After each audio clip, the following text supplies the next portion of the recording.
Iran যুক্তরাষ্ট্র উত্তেজনার নতুন মাত্রা পেয়েছে কূটনৈতিক বাকযুদ্ধ আর সামরিক হামলার ঘটনায়। যুক্তরাষ্ট্রের প্রেসিডেন্ট ডোনাল্ড ট্রাম্পকে সরাসরি সতর্ক বার্তা দিয়েছেন ইরানের পররাষ্ট্রমন্ত্রী আব্বাস আরাগচি। তিনি বলেছেন, ইরানের বিরুদ্ধে যুক্তরাষ্ট্রের প্ল্যান এ ইতিমধ্যে ব্যর্থ হয়েছে, আর প্ল্যান বি হলে সেটি আরও বড় ব্যর্থতার মুখ দেখবে।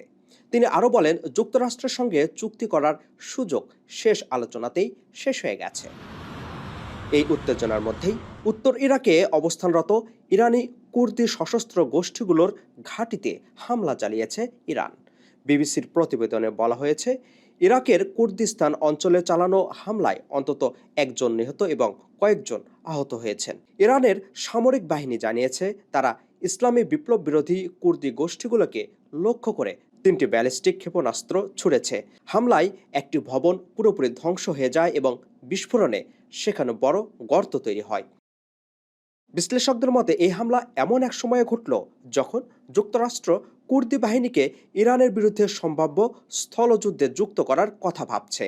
সম্প্রতি 6টি কুর্দি বিরোধী দল মিলে একটি নতুন জোট গঠন করেছে। তারা বলছে, যুদ্ধের জন্য প্রস্তুত থাকলেও যুক্তরাষ্ট্রের সহায়তার অপেক্ষায় রয়েছে। We have prepared all war scenarios, and regarding the current situation in Iran, we are ready to move in and play a leading role.